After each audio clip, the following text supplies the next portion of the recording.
오늘 이 밤에도 우리 같이 기도하러 나온 모든 성도님들, 우리가 같이 부르짖어 기도할 때 하늘 문이 열리고 우리 앞에 있는 문제들이 정말 우리가 생각지도 못했던 하나님의 방법으로 또 해결되고 열려지는 그런 은혜가 있는 밤이 되기를 주님 이름으로 축복합니다. 오늘 이 말씀을 보니까 우리가 알 수 있는 게 이 세상에서 발생하는 모든 재앙은 사실 그 인간의 죄에 대한 하나님의 진노인 것이 사실입니다. 그런데 하나님께서는 이스라엘 백성들에게 큰 복을 주셨습니다. 그 축복이 뭐냐면 이 진노를 막을 수 있는 방법을 가르쳐 주신 것입니다. 이스라엘 백성들이 어떻게 이 진노를, 하나님의 진노를 막을 수가 있는가? 이스라엘 백성들에게는 이 제사장이 있습니다. 그리고 성전이 있습니다. 이 제사장을 중심으로 이스라엘 백성들이 성전에 모여서 하나님이 정해 주신 대로 바른 예배를 드리기 시작할 때 하나님은 항상 보면 이스라엘의 죄를 용서해 주셨습니다. 그리고 주변 나라들의 죄도 용서해 주셨습니다. 그래서 재앙이 미치지 못하도록 하나님께서 자기 백성과 또 인생들을 지켜주시는 것을 보게 됩니다. 이게 바로 예배의 위력인 것입니다. 하나님은 이스라엘 백성들에게 예배가 얼마나 위력이 있는가, 예배가 얼마나 능력이 있는가, 이거를 보여주신 것입니다. 그래서 이스라엘의 제사장은 아주 책임이 중한 사람입니다. 재앙을 막는 게 예배인데 이 재앙을 막는 예배를 드릴 수 있는 특권을 가진 사람이면서 책임을 가진 사람이 제사장이었다 이 말입니다. 나라는 군인이 지키지요. 근데 이 이스라엘은 군인이 나라를 지키는 것이 아니라 제사장이 나라를 지키는 것입니다. 군인은 물론 외적이 쳐들어왔을 때 그 적을 막고 물리치는 일을 하게 됩니다. 하지만 제사장은 그보다 더한 일을 하는 거예요. 하나님의 진노, 인생들이 지은 죄 때문에 임박한, 다가온 그 무서운 하나님의 진노를 막아내는 사람이 제사장들이었다는 것입니다. 그런데 여러분 생각해 보십시오. 아무리 제사장이라고 하더라도 100% 완벽한 사람은 없지 않습니까? 그래서 하나님은 제사장들에게 모든 것을 요구하신 것이 아닙니다. 최소한의 정직, 최소한 하나님을 두려워하는 마음, 이거는 제사장이 있어야 된다. 제사장은 하나님이 기뻐하시는 정직, 이걸 항상 기억하고 추구하는 사람이어야 되고요. 하나님을 두려워하는 마음을 가져야 된다. 이게 사실 연결되는 거죠. 하나님을 두려워하면 하나님 앞에 거짓되게 설 수가 없지 않습니까? 그들이 정직하고 또 그들에게 허락된 직분에 충실할 때 하나님은 그들의 허물을 덮어주셨습니다. 그리고 그들이 하나님 앞에 올리는 제사를 받아주셨습니다. 그리고 온 이스라엘의 안전을 지켜주셨던 것입니다. 자, 근데 오늘 성경을 보면 이 중요한 일을 하는 이스라엘의 제사장들이 타락한 거예요. 그래서 하나님의 예배, 하나님을 향하여 드리는 예배를 이들이 오히려 앞장서서 더럽히는 일을 주도하는 것을 보게 됩니다. 사무엘이 어렸을 때 성전에 이제 이 사무엘이 그 어머니가 데려다 놔서 성전에서 자라는데 이 사무엘이 성전에서 자랄 때, 이 어릴 때 홈니와 비느하스라고 하는 이 엘리의 두 아들이 제사장들이었습니다. 근데 이 두 제사장이 하나님을 두려워하지 않는 제사장이었습니다. 자, 하나님을 섬기는 자들이 하나님을 두려워하지 않습니다. 이게 성전에서 이루어지고 있었단 말입니다. 이들은 자기 기분대로 예배를 드렸습니다. 그 예배를 더럽힌 겁니다. 여러분, 예배는 절대 내 기분대로 드리는 게 아닙니다. 기분 좋으면 정성껏 드리고 기분 나쁘면 내 마음대로 하고 그렇게 해도 되는 것이 예배가 아닙니다. 우리가 예배할 때마다 얘기하지 않습니까? 영과 진리로 예배한다고. 내 힘으로 하는 것이 아닙니다. 성령의 도우심으로 예배하고요. 내 지식으로 하는 것이 아니라 하나님 말씀을 듣고 말씀을 믿고 예배하는 것입니다. 많은 사람들이, 특별히 우리 현대인들이 이거 굉장히 잘못 알고 있는 부분이 있습니다. 예배를 영어로 서비스라고 말합니다. 여러분, 이 서비스는 하나님이 우리를 위해서 하는 서비스를 말하는 게 아닙니다. 우리가 하나님께 하는 서비스입니다. 내 만족과 내 기분을 위해서 예배 드리는 것이 아닙니다. 내가 뭘 얻어낼 게 있기 때문에 하나님 앞에 나온 것이 아니고, 내가 나왔으니까 하나님은 나한테 최선을 다해서 서비스를 해줘야 된다고 생각하면 안 된다 이 말입니다. 여러분, 그래서 우리는 예배를 하나님 앞에 최선을 다해서 내가 서비스하는 거예요. 고급 호텔에 가면, 여러분, 그 고급 호텔의 식당의 그 종업원들은 굉장히 교육이 되어 있습니다. 좋은 호텔에 갈수록 서비스 수준이 높아집니다. 여러분, 식탁에 탁 앉으려고 해도, 식탁 의자에 앉으려고 해도 의자를 싹 빼줍니다. 뭐 의자 확 빼는 게 아니고 싹 빼줍니다. 의자에 탁 앉을 수 있도록, 탁 앉을 때 되면 또 싹 넣어줍니다. 의자를 만질 일이 없도록 탁 와서 아주 친절하게 물어보고 아주 세밀하게 이렇게 주문을 해도 그대로 해줍니다. 고급 호텔에서 고급 서비스를 받는 거예요. 여러분, 우리가 하나님을 예배할 때 우리가 하나님을 섬세하고 정성껏 하나님 내게 베풀어 주신 그 구원의 은혜를 생각하면서 그 하나님 앞에 내가 할 수 있는 최선을 다해서 예배하는 겁니다. 그렇게 예배해도 우리의 예배가 부족한데 핸드폰 검색하면서 카톡 보내가면서 찬양 조금 따라해가면서, 어떤 또 젊은 예배 드리는데 우리 교회는 그런 사람 없죠. 커피 같은 거 딱 갖고 옆에다 딱 갖다 놓고 다 가서 확 마셔버리고 싶어요. 그런 거. 여러분, 군대에서 지휘관, 자기 상급자 지휘관이 주관하는 회의만 참석해도요, 그 회의에 참석하는 그 간부들이 전부 다 자기 핸드폰 그 사무실 회의실 밖에다 다 두고 들어갑니다. 지휘관 중령 대령이 하는 회의에 참석하는 그 간부들도요, 핸드폰 밖에다 다 두고 들어갑니다. 혹시 핸드폰 울릴까봐 그런 것도 있고, 또 이제 핸드폰 같은데 혹시 녹음이 될까봐 그래서 이제 두고 가는 것도 있고, 그만큼 조금이라도 실수하지 않으려고 노력한다 이 말입니다. 우리는 예배 드릴 때에 두렵고 떨리는 마음으로 예배해야 될 줄로 믿습니다. 그리고 하나님 앞에 정직한 마음으로 예배해야 될 줄 믿습니다. 뭘 외식하는 마음으로, 하나님 앞에 거짓이 안 통하지 않습니까? 내가 잘못한 거, 실수한 거 있으면 다 고백하면 됩니다. 그게 정직한 예배입니다. 그러면 하나님 그 마음을 다 만져주시고 고쳐주시고 얼마든지 치료하시는 하나님이신 것입니다. 여러분, 우리가 이 두렵고 떨림으로 드리는 예배, 정직한 예배를 회복할 때, 여러분, 이 예배가 얼마나 능력 있는 하나님의 능력이 이 예배를 통해서 나타납니다. 그래서 코로나 상황으로 겪고 있는 여러 문제들, 정치적인 문제, 경제적인 문제, 우리 가정의 문제, 자녀들의 미래, 수북히 쌓여 있는 내 인생의 모든 문제들 하나님 다 해결해 주시는, 하나님께서 그 모든 것을 정리해 주시는, 또 그 긍휼을, 그 은혜를 분명히 맛보도록 인도하여 주실 줄로 믿습니다. 예배는 그렇게 드려야 됩니다. 근데 내 기분으로 내 만족을 위해서 예배할 때 예배의 위력은 떨어지게 돼 있습니다. 그리고 그 예배로는 어떤 재앙도 어떤 환난도 우리가 막을 수가 없는 것입니다. 저는 그래서 예배만 우리가 잘 드려도 이게 얼마나 귀한지 모릅니다.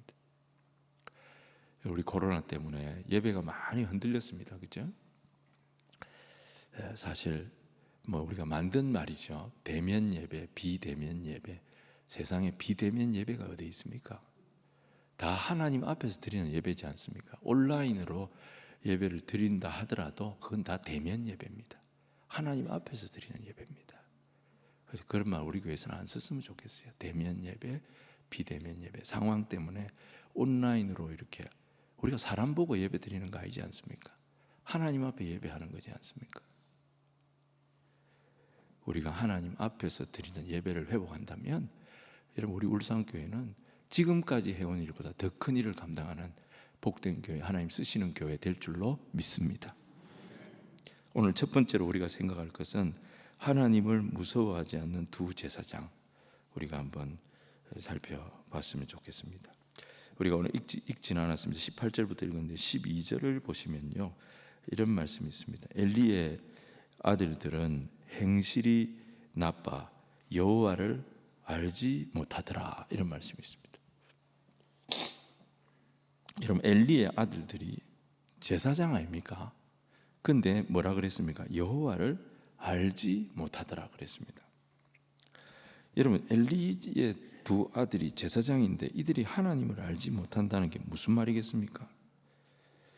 하나님에 대해서 이 사람들이 들어본 적도 없고 하나님에 대해서, 하나님의 존재에 대해서 모르는데 이 사람들이 제사장 노릇을 한다는 말입니까? 그건 말이 안 되죠. 이 친구들은 어릴 때부터 그 아버지가 대제사장이에요. 그러니까 어릴 때부터 성전에서 자랐습니다. 제사장이 되려면 율법 공부를 엄청나게 해야 됩니다. 모세 오경을 달달달달 외웁니다. 그러니까 여호와 하나님에 대해서 너무 잘 아는 친구들입니다. 근데 이들이 하나님을 알지 못했다, 이게 무슨 말이겠습니까? 이들이 제사장 가문에서 태어나고 또 거기서 자라가지고 제사장이 되었지만 문제가 뭐냐? 모세 오경은 떨떨떨떨 외우는데 어릴 때부터 예배의 법도는 귀에 못이 베기도록 들어가지고 다 외우다시피 알고 있는데 문제가 뭡니까? 인격적으로 하나님을 만난 적이 없다는 겁니다. 직업이 제사장이었지 하나님을 인격적으로 경험한 적이 없으니까, 하나님의 음성을 들은 적이 없으니까, 하나님의 말씀을 받은 적이 없으니까 실제로는 성전 안에 있으면서 하나님을 모르는 사람이었다는 것입니다. 여러분, 우리 하나님의 백성들은요, 그렇기 때문에 자녀가 태어나면 열심히 전도해야 됩니다. 이 아이를 하나님 말씀을 자꾸 가르쳐 줘야 됩니다. 그래서 이 아이가 하나님을 언젠가 인격적으로 만나도록, 내 자녀가 하나님을 인격적으로 경험하도록 도와줘야 하는 것이 하나님 우리 믿음의 부모에게 주신 사명인 줄로 믿으시기를 바랍니다. 절대 여러분 저절로 되지 않습니다. 계속 관심을 가지고 계속 가르쳐야 하는데요, 그냥 뭐 교회 던져 놓으면 되겠지, 주일날 데리고 와가지고 유년부에 유치부에 그냥 던져 놓으면 되겠지, 그렇게 생각하면 오산이라 이겁니다. 일주일 내내 이 아이가 집에 있고 학교에 있고 뭐 학원에 있고 그랬는데 교회 와가지고 딱 1시간, 1시간 반 있는 게 전부인데 이때 이 아이의 나머지 시간 어떻게 살았는지 하나도 우리가 신경 안 써도 이 1시간 반이 이 모든 시간을 커버할 거라고 우리가 어떻게 그런 모험을 할 수가 있습니까?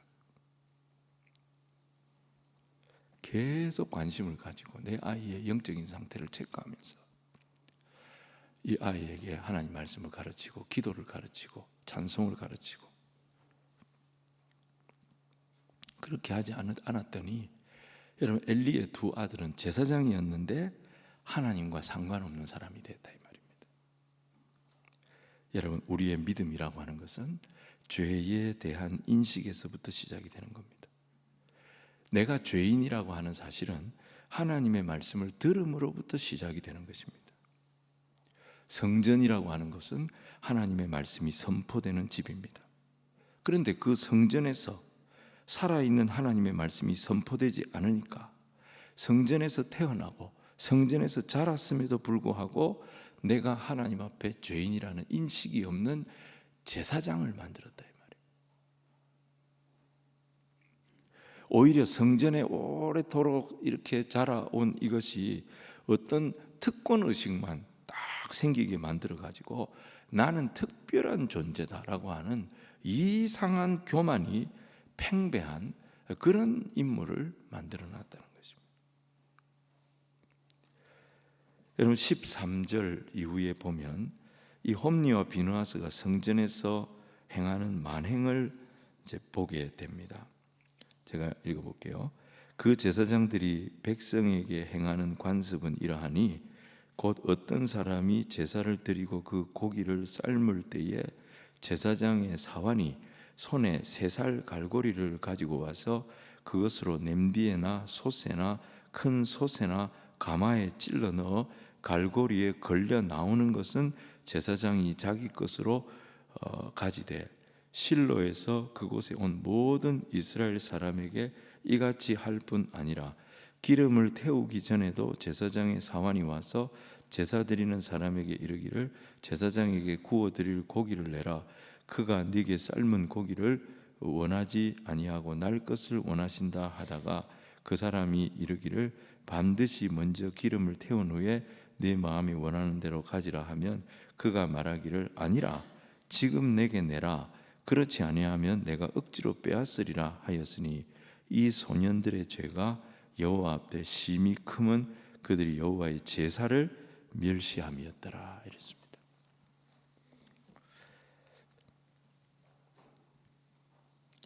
여러분, 성전에서 드려지는 제사의 제물에 대해서 물론 율법에 보면 제사장이 취해도 되는 부위가 있습니다. 제사장이 취해도 되는 부분이 있어요. 그것도 율법에 다 명시가 되어져 있습니다. 근데 이 홈리와 비느하스는 뭐예요? 갈고리를 들고 솥에다가 넣어가지고 걸리는 대로 갖고 가는 거예요. 여러분, 이 말이 됩니까 이거? 제가 여러분 헌금해가지고 올려놨는데 다 기도 앞에 이래놓고 제 손에 넣어가지고 잡히는 대로 가져간다 생각해 보십시오. 그 죽는 겁니다. 그 똑같은 말이에요. 죽는 거예요. 그거 손 넣는 순간 죽는 거예요. 이게 하나님을 겁을 안 낸 거예요. 제사를 멸시했다면 하나님을 겁을 안 냈다는 겁니다. 이게 다가 아니에요. 22절을 보시면 엘리가 매우 늙었더니 그의 아들들이 온 이스라엘에게 행한 모든 일과 회막문에서 수종드는 여인들과 동침하였음을 듣고 성전에서 수종드는 여성들과 성적인 접촉이 이루어졌어요. 이 완전히 양의 가죽을 뒤집어 쓴 이리들이었습니다. 겉으로는 너무너무 대단한 성직자들인데 뒤로는 헌금 빼돌리고 여자들 건드리고 못된 짓이라는 못된 짓은 전부 다 하면서도 전혀 부끄러움이 없는 하나님을 예배하는 예배를 멸시하는 자들이었다. 하나님을 겁을 안 낸 거예요. 사람 눈만 속이면 된다 이렇게 생각한 거예요. 여러분, 이게 이스라엘의 문제였습니다. 여러분, 교회의 도덕성은 코람데오 정신에서 나옵니다. 코람데오라고 하는 것은 우리 신학교에 가면 입구에 딱 붙여놨죠. 코람데오, 하나님 앞에서라는 뜻입니다. 이게 무너지면 교회는 문 닫아야 되는 겁니다. 하나님 앞에서 우리는 무슨 일을 하든지 하나님 앞에서 하는 거예요. 왜? 교회의 주인은 하나님이시고 우리의 모든 사역은 내 일이 아니고 하나님이 하시는 일이기 때문에 그렇습니다. 하나님 앞에서 할 때 그 일이 하나님의 손에서 이루어지는 일이 되어질 줄로 믿습니다. 하나님 앞에서 이루어지지 않는 일은 하나님의 능력을 경험할 수가 없어요. 하나님 앞에서 이루어지지 않는 기도로는, 하나님 앞에서 이루어지지 않는 예배로는 하나님의 진노를 막을 능력이 나오지 않는다는 것입니다. 여러분, 이 성전의 위력을, 이 성전의 능력을 마비시켜버린 자들이 누구였느냐? 엘리의 두 아들이었다는 거예요. 여러분, 이 친구들이 못생기고 어벙한 그런 친구들이 같습니까? 설교도 어버버버버 이렇게 하는 사람들이었을 것 같습니까? 기가 막힌 미남들입니다. 똑똑한 친구입니다. 말 잘하는 친구들입니다. 다른 사람들이 이 친구한테 다 설득이 될 정도로 아주 멋지고 뛰어난 친구들입니다. 인기가 교회 오빠예요. 교회 오빠예요. 그러니까 뭐 다 넘어가는 거예요. 여러분, 성전은 우리의 죄를 씻는 곳입니다. 성전에 와서 이 성령의 은혜로 우리 안에 있는 모든 죄를 씻어내는 그 유일한 곳이 성전이라 이 말입니다. 그런데 이 사람들이 한 일이 뭐예요? 그 성전에 그 호수에서 물이 쫙 나와서 이 더러운 죄를 씻어내야 되는데 호수 잘라본 거예요. 얘들이, 제사장들이. 성전에 이 성령의 이 힘 있는 이 죄를 씻는 은혜의 이 단비가 안 내리니까 오물이 막 쌓이는 거예요. 그 오물들이 성령의 역사를 막는 거예요. 제사장들이 하나님을 겁을 안 내고 사람에게 인기 얻을 생각이나 하고 그렇게 돌아갈 때 교회도 얼마든지 이렇게 될 수 있다는 겁니다. 그래서 여러분, 목회자들은요, 그 SNS 그 너무 열심히 안 하는 게 좋아요. 또 해야 되는 사람들도 있죠. 우리 또 젊은 또 우리 중고등부 이런 데 하는 분들은 좀 해야 되겠지만은 거기 너무 신경 쓰다 보면 자꾸 뭘 자기 걸 알리고 싶어지거든요. 그러면 100% 어디로 가냐면 작은 것도 과장하게 돼 있습니다. 사람의 심리가 그렇습니다. 자기를 드러내고 싶어지게 돼 있고요. 자기가 한 작은 것을 과장하고 싶어지게 돼 있습니다. 이게 독입니다. 독. 이게 독이에요. 그 SNS대로 사는 사람이 어디 있어요? 목회자는 자꾸 그런 거 신경 쓰고 거기에 사람들이 좋아요 몇 개 나왔는가 이런 거 신경 쓰고 이러면은 그 사람 망하는 거예요. 자기 양떼와 자꾸 소통해야죠. 그 시간에 대외적으로 내가 이렇다 그 떠들 필요 없어요. 하나님이 다 아시는데 그거 뭔데 떠들어요. 이 홈리와 비느하스는 하나님을 두려워하지 않고 사람 눈치 보는 그런 사역자들이었다 이거예요. 사람 눈에만 좋게 보이고 사람한테만 칭찬받고 뒤로는 뭐예요? 닥치는 대로 자기 이익을 챙기는. 그래서 성전의 기능을 완전히 마비시켜버린, 하나님의 능력이 성전에 임하지 못하도록 하나님의 은혜의 걸림돌, 장애물이 돼버려요. 하나님의 은혜를 끌고 오는 역할을 해야 될, 은혜의 통로 역할을 해야 될 제사장이, 사무엘의 시대가 그런 시대였다는 거예요.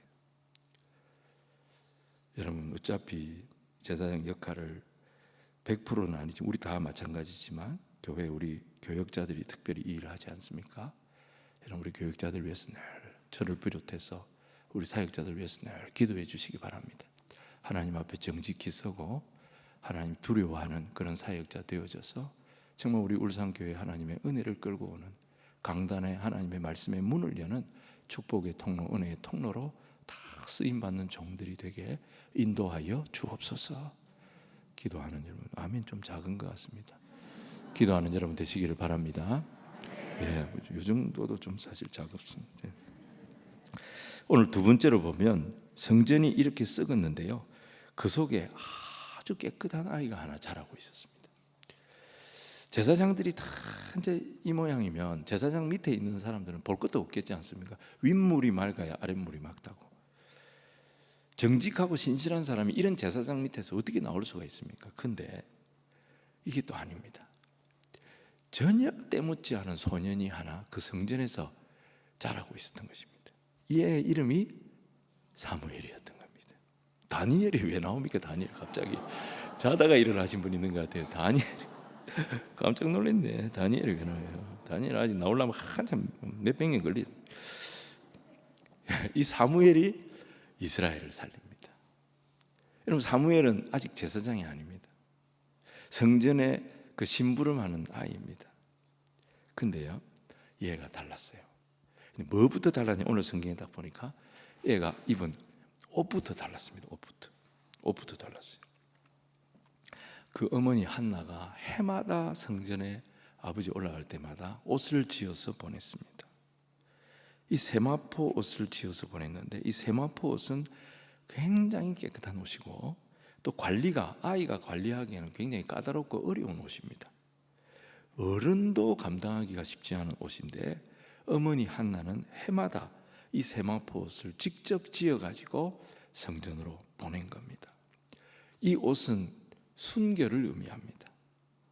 한나는 이 어린 사무엘이 젖대자마자 성전에 갖다 놨거든요. 그러면서 이 한나는 다 알았습니다. 성전의 상황이 어떤 상황인지 알았어요. 이 성전에 내 아이가 자라는데, 이 아이는 내 아이가 아니라 하나님이 쓰실 아이인데, 이 아이가 영적으로 오염되면 안 된다. 이걸 늘 걱정했습니다. 그래서 한나는 구별된 옷을 정성껏 지어가지고 이것을 사무엘이 계속 입고 생활하도록, 세마포 에봇을 계속 입고 생활하도록 이제 지어서 보내고 나서 엄마가 가만히 있었겠습니까? 이 세마포 에봇을 입고 성전에서 심부름도 하고 성전에서 제사장들을 섬길 이 사무엘을 위해서 얼마나 기도했겠습니까, 여러분? 사무엘은 또 엄마가 얼마나 보고 싶었겠어요. 엄마가 곁에 없지만 항상 엄마가 생각날 때마다 엄마가 자기를 위해서 지어준 옷, 이 옷을 입을 때마다 엄마가 무슨 마음으로 이 옷을 지어서 나에게 보냈을까? 이것을 이 어린 사무엘은 기억했을 겁니다. 그리고 엄마가 나를 위해서 지금도 기도하고 계신다. 이 옷을 지으면서도 엄마는 나를 위해서 기도했을 거고, 이 옷을 입고 생활하는 나를 위해서 지금도 엄마는 기도하고 계실 거다. 그런 마음이 있었기 때문에, 그런 구별됨이 있었기 때문에 사무엘은 이 성전의 깡패들이에요. 이 제사장들이 순 깡패들이에요. 근데 그 깡패들이 시키는 대로 안 했던 것입니다. 그 껄렁한 놈들 따라하지 않았던 것입니다. 이 세마포 옷은 또 제사장의 옷을 흉내낸 거거든요. 그러니까 사무엘은 어릴 때부터 제사장도 아닌데 제사장이 입는 옷 비슷하게 입고 제사장 흉내를 내면서 쉽게 말하면 제사장 놀이를 하면서 자랐던 것입니다. 이게 이 아이를 경건하게 만들었던 거예요. 교회도 보면 아이들 중에 축도하면서 노는 아이가 있어요. 자기 여동생 꿇어 앉혀놓고 막 축도하면서 크게 될 아이입니다. 그런 애들은 크게 될 아이입니다. 뭐 어려운 거 있으면 막 안수기도 해주고 이런 놀이하면서 자라는 아이들이 간혹 있습니다. 크게 될 아이들입니다. 그런 아이들. 이 영국의 이 부흥 시대를 열었던 명설교가 스펄전 목사님은 1834년에 태어났습니다. 근데 이분은 부모 밑에 자란 게 아니라 할아버지 밑에서 자랐습니다. 아버지도 목사님이었는데요. 아버지가 이 목회가 너무 힘들었어요. 그래서 할아버지도 목사님이었는데 그 할아버지 목사님한테 보냈어요. 그 시골에서 할아버지 목사님 집에서 자랐습니다. 근데 그 할아버지가 영국의 거의 마지막 세대의 청교도 목회자였습니다. 그래서 그 할아버지가 보던 책을 이 스펄전 목사님 어릴 때 그 서재가 자기 놀이터였어요. 그래서 할아버지가 보던 책을 다 읽은 거예요. 그 영적인 거장들의 책을 어릴 때, 아기 때 다 읽은 거예요. 이분이 철로 역정을 100번 읽었답니다. 스펄전은 대학을 안 나왔습니다. 대학을 안 나왔기 때문에 사실은 정식 목사가 아닙니다. 그래서 이 사람은 항상 앞에 미스터 이렇게 붙어요. 목사가 아닙니다. 근데 이 스펄전은 10살 때 주일학교 교사를 합니다. 우리 너무 주일학교 교사를 나이가 들어서 해야 되는 생각하는데 10살짜리도 8살짜리를 가르칠 수 있습니다. 10살 때 주일학교 교사를 했고요. 강단에서 설교를 몇 살 때 시작했냐면 17살 때 시작했습니다. 20살 때 런던에 있는 뉴파크 스트리트 채플의 설교 목사가 됩니다. 그러니까 런던에서 자기 교회를 가지고 설교를 하는 목회자로 20살 때부터 설교를 했다는 거예요. 할아버지 집에서 자라면서 보고 배운 것이 그의 이 목회의 미천이 됐던 것입니다. 하나님은 이 세상이 참 많이 썩었을 때, 어려울 때 이런 어린아이나 또 젊은 청소년들이나 청년들을 하나님 과감하게 쓰실 때가 있습니다. 성경에 보면 예레미야라든지 에스겔이라든지 다니엘 같은 사람이 그런 경우에 속합니다. 이런 거를 이제 우리가 early harvest 혹은 이제 이른 추수라 이렇게 이제 부르는데요. 너무 세대가 악할 때 하나님께서 그렇게 하실 때가 있습니다. 저는 우리 교회에 이렇게 준비된 우리 주일학교 학생들이 교회 학교에서 또 가정신앙 교육을 통해서 믿음 안에서 이런 참 하나님이 쓰실 만한 이 악한 세대에 하나님 마음껏 쓰실 만한 우리의 다음 세대들이 교회 안에서 가정 안에서 아름답고 복되게 자라게 되기를 주의 이름으로 축원을 드립니다. 이런 청년들이 나오고 이런 청소년들이 나오는 그런 교회가 되어져야 될 줄 믿습니다. 오늘 이 시대는요, 어떻게 보면 신앙으로 살겠다고 하면 완전히 왕따가 되고 바보 취급받는 그런 시대 아닙니까? 대학에 들어가서 술 안 마시고 또 뭐 군대 갈 때 음란에 안 빠지고 또 거짓말 안 하고 이러면은 학교에서 아예 아이들을 천년기념물이라고 그렇게 왕따를 시킨다고 합니다. 그래서 술을 입에 안 댈 수가 없다는 거예요. 여러분, 이런 악한 세대에 사무엘은 그 어머니가 이 사무엘에게 방탄조끼를 딱 입혀가지고 키운 겁니다. 은혜의 방탄조끼. 여러분, 우리 교회가, 우리 부모들이 이렇게 키워야 됩니다. 우리 교회에서 크는 자녀들이, 우리의 다음 세대들이 이렇게 자라야 될 줄로 믿습니다. 세상이 아무리 타락하고 세상이 아무리 지멋대로라 할지라도 우리 아이들 하나님 섬기고 하나님의 마음을 품을 수 있는 그런 자녀들로, 그런 다음 세대로 자랄 수 있는 그런 은혜가 있는 교회, 신앙의 계승이 계속해서 이루어지는 복된 교회가 되기를 주님 이름으로 축복합니다. 사무엘은 달랐지 않습니까? 성전 전체가 오염이 되어 있었어요. 성전 전체가 개판이었어요. 성전 전체가 완전히 깡패 소굴이었고 도둑놈 소굴이었어요. 그런데 전부 다 썩었는데 이 아이가 그 썩은 형들을 따라하지 않았다는 거예요. 썩은 제사장을 따라하지 않았다는 거예요. 다른 애들 같으면 어떻게 하겠어요? 그 형들이 훔친 고깃점 옆에서 침 질질 흘리면서 좀 주면 안 될까요? 이러면서 그거 얻어먹고 그렇게 잘하지 않았겠어요? 엉뚱한 짓 할 때 옆에 서가지고 망봐주고 그런 짓 하지 않았겠어요? 근데 사무엘은 그렇게 안 한 거예요. 어떻게 그렇게 안 할 수가 있었습니까? 은혜의 보호막이 있었습니다. 엄마가 지어서 입혀준 이 은혜의 방탄조끼가 있었던 것입니다. 너 더러운 짓, 아무리 성전에 있는 제사장이 하는 행동이라도 더러운 짓은 따라하면 안 된다. 네가 입고 있는 이 옷을 절대 더럽히는 짓을 해서는 안 된다. 엄마가 가르쳐준 대로 사무엘이 그렇게 자란 겁니다. 여러분, 우리 영유아부가 이렇게 자라야 되고요, 우리 유치, 유년, 초등부, 중고등부가 이렇게 자라야 합니다. 또 그 일을 위해서 지금 쓰임받는 우리 교사들 위해서도 기도해야 됩니다. 여러분, 이 교사들이 영적으로 성별된 교사들이 되도록, 이 영적으로 성별된 교사들이 하나님 은혜가 충만해서 이 십자가의 복음을 우리 아이들에게 이 짧은 성경 공부 시간을 통해서 계속 전달할 수 있도록, 정직한 그리스도인들이 되도록, 눈물의 그리스도인들이 되도록 우리 교사들 하나님께서 붙들어 주시고 지켜주시고 인도하여 주시옵소서. 기도해야 될 줄 믿습니다.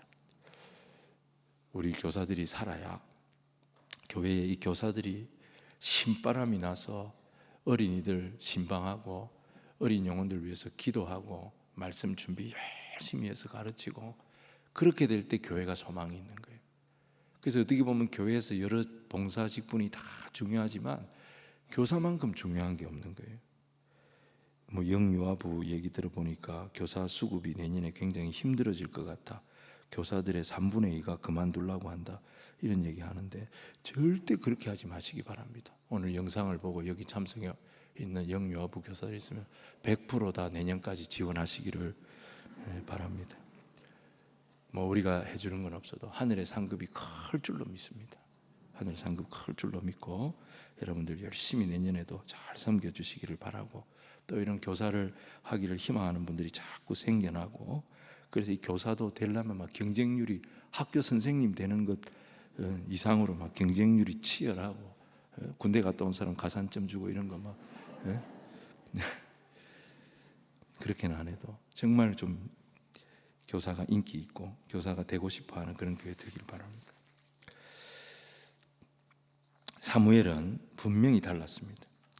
그래서 이 사무엘이 장성했을 때, 여러분 이 유대 나라, 이 이스라엘 나라 완전히 무너진 나라였지 않습니까?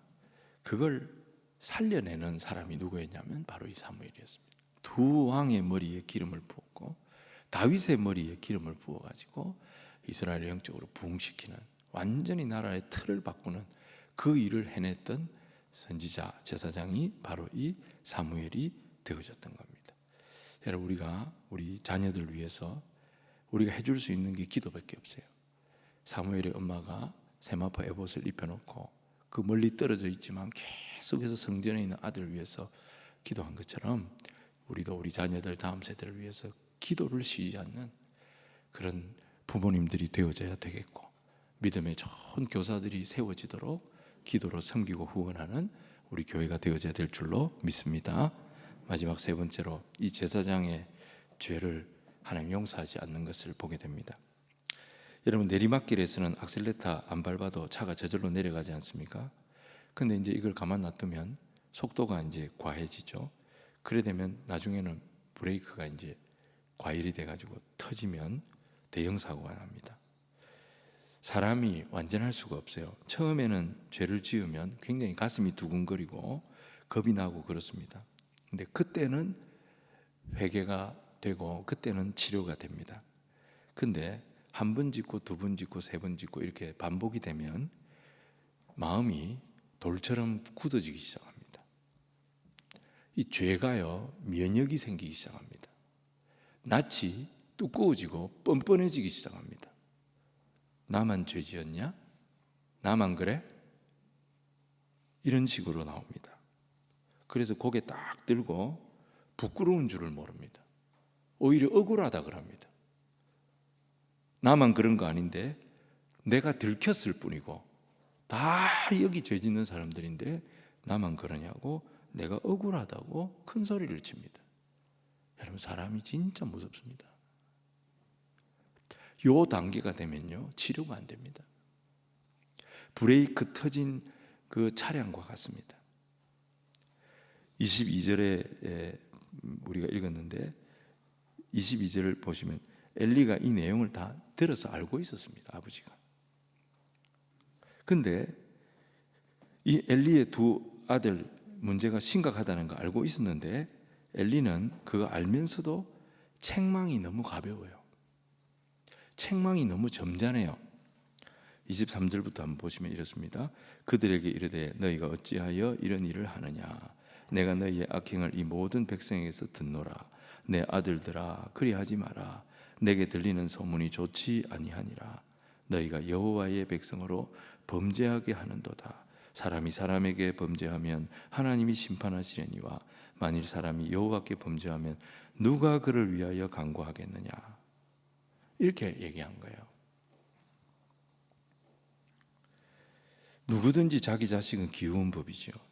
자기 자식이 사랑스럽지 않은 사람이 누가 있겠어요? 근데 엘리의 아들들은 그냥 자식이 아닙니다. 엘리의 아들들은 제사장들입니다, 여러분. 죄를 다루는 책임을 하나님이 맡긴 사람들이 제사장들입니다. 이런 사람들은 다른 사람들과 동일한 잣대로 대해서는 안 되는 겁니다.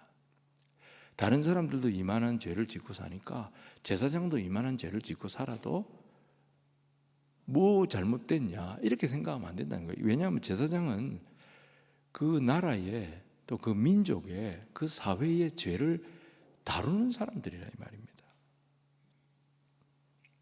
하나님께서 이 레위인들을 구별시킨 것은 이유가 있습니다. 언제 하나님이 레위 지파를 구별시켰습니까? 모세가 시내산에 이제 율법의 돌판을 받으러 올라갔다가 내려오니까 완전히 밑에 금송아지 섬기고 개판돼 있었습니다. 우상 섬기고 난리가 났었어요. 그때 모세가 뭐라고 외칩니까? 여호와께 속한 자들 나와라. 우상에 절하지 않고 믿음 지키고 있던 사람들 나와라 그랬습니다. 그때 나왔던 지파가 레위 지파였습니다. 레위 지파. 청바지에 그 리바이스라고 있잖아요. 그 레위. 그 리바이스 입은 사람들은 교회 잘 나와야 돼요. 근데 이 레위인들이 레위 지파가 딱 나와가지고 칼을 뽑아가지고 범죄한 이스라엘 백성들을 처단하기 시작합니다. 출애굽기 32장에 보시면 무서운 일이죠. 제사장이 어떤 사람들이냐? 아무리 가까운 사람이라도 죄인은 죄인으로 다스릴 수 있는 사람이 제사장들입니다. 아무리 아들이라도 엘리의 아들이죠. 개인적으로 보면 자기 핏줄이죠. 자기 아들이죠. 근데 자기도 제사장이고 자기 아들도 제사장이에요. 그러면 공인이고 공인이에요. 그러면 공인으로 대해야 됩니다. 내 아들아, 그러지 마라. 소문이 안 좋다. 이래 가지고는 안 되는 거예요.